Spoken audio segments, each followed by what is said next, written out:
की मधुमेह म्हणजे डायबेटीस म्हणजे काय, त्याबद्दल जरा समजावून सांगा. तर मधुमेह किंवा डायबिटीस आपण जर बघायला गेलं तर शरीरामध्ये जेव्हा तुम्ही काही अन्नपदार्थ खाता ते खाल्ल्यानंतर त्याचं पचन झाल्यानंतर कार्बोहायड्रेट्सचं रूपांतर ग्लुकोजमध्ये होतं.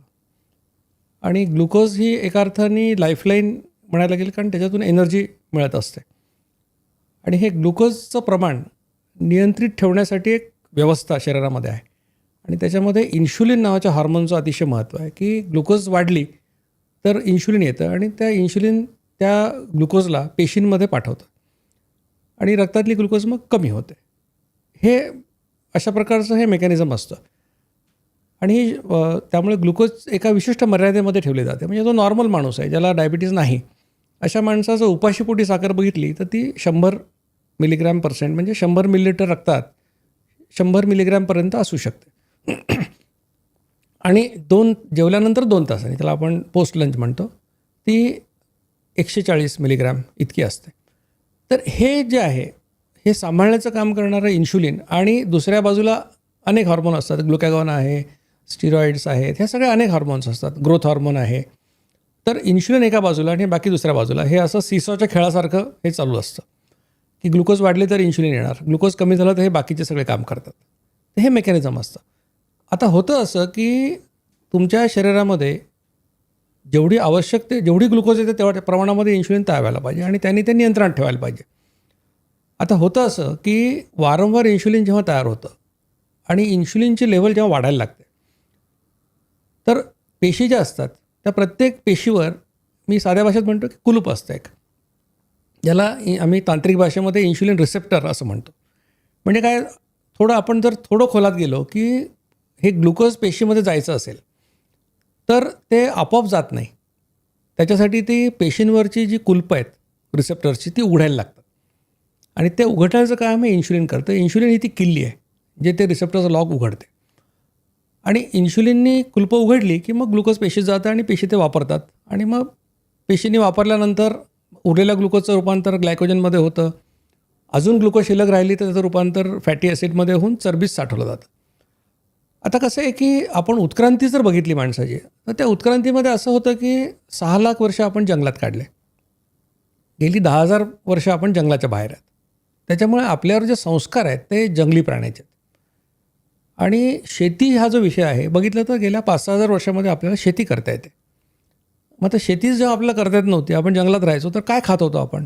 तर बाकीचे प्राणी जसं खातात, मांस, प्राण्याला मारायचं आणि खायचं, एवढंच आपल्याला येत होतं त्यावेळेला. आणि त्यामुळे काय होतं की खाणं ही फार कॉमन गोष्ट नव्हती. म्हणजे आज आपल्याला भरपूर खायला मिळतं, पण त्यावेळेला जो माणूस होता त्याला इतकं खायला मिळत नसे. म्हणजे खाण्याच्या गोष्टी आज खाल्लं तर ते काही दिवसांनी त्याला खायला मिळायचं, कारण शिकार करून खावं लागायचं. आणि खाल्ल्यानंतर इन्शुलिन तयार होतं. म्हणजे तर खाल्ल्यानंतर इन्शुलिन तयार होत असेल तर ते खाणंच तुमचं 7-8 दिवसातून एकदा होत असेल तर इन्शुलिन 8 दिवसातून एकदा येतं. मग इन्शुलिन हा पेशंटसाठी पाहुणा होता, की खाल्ल्यावर येतो, काम झालं की निघून जातो. आता असं व्हायला लागले की सकाळी उठल्यापासून रात्री झोपेपर्यंत माणूस खातच राहतो. मग तो चहामध्ये साखर टाकून चहा घेतला किंवा नाश्ता केला किंवा मग कुठेही इतक्या वेळा लोक खातात, 15, 16, 20 वेळा. आणि प्रत्येक वेळा खाल्लं की एका विशिष्ट प्रमाणात इन्शुलिन तयार करतात. मग ते इन्शुलिनचं प्रमाण वाढत राहतं, ते कमीच होत नाही आणि पेशींना त्याची सवय नाही आहे. त्यांना काय वाटतं की हे खाल्ल्यानंतर आलं पाहिजे आणि काम झालं की गेलं पाहिजे, पण हे जातच नाही, हे वरत राहतं. म्हणजे जसं तुमच्या घरात पाहुणा आला, 4 दिवसाकरता आला आणि 4 महिने राहिला तर काय त्रास होईल, तशीच परिस्थिती पेशींची होते. आणि मग पेशी त्याला विरोध दाखवतात. विरोध म्हणजे काय करतात की आपले शेप बदलतात, आकार बदलतात. आकार बदलले की थोडक्यात तुमच्या घरामध्ये कुलूप आहे आणि त्याला 10 वेळा आतोडा मारला तर ते पोचे पडतात त्या कुलपाला, त्याला किल्ली बसत नाही. आता मग त्या माणसाने खाल्ल्यानंतर रक्तामध्ये ग्लुकोज येतं, इन्शुलिन येतं, पण आता ती किल्ली ते कुलूप उघडू शकत नाही कारण ते कुलूप आता बिघडलेलं आहे. मग ग्लुकोज रक्तात राहतं.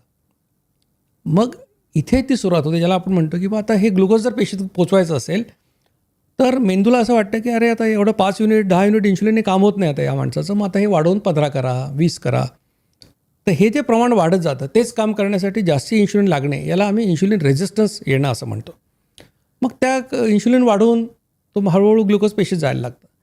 पुढे असं होतं की किती इन्शुलिन वाढलं तरीसुद्धा ती कुलपं एवढी तर बिघडतात की ग्लुकोज सेलमध्ये जात नाही. आणि मग त्यावेळेला तुम्हाला डायबिटीस होतो. म्हणजे तुमची इन्शुलिन खूप आहे, पण रेझिस्टन्स वाढलेला असल्यामुळे ते ग्लुकोज पेशीत जात नाही. मग तुमचं ग्लुकोज 140च्या आत राहायला पाहिजे जेवल्यानंतर, ते 250 300 असं व्हायला लागतं. आणि मग त्यावेळेला डायबिटीस झाला असं आपण म्हणतो. म्हणजे रक्तामधलं ग्लुकोज नियंत्रणाचं मेकॅनिझम बिघडलं आणि ती म्हणजे स्प्रिंग सैल झाली की मग तिथे डायबिटीस होतो. ही क्लिप शेवटपर्यंत बघितल्याबद्दल खूप खूप धन्यवाद. संपूर्ण एपिसोड बघण्यासाठी खाली दिलेल्या लिंकवर क्लिक करा आणि सर्व काही चॅनलला सबस्क्राईब करायला विसरू नका.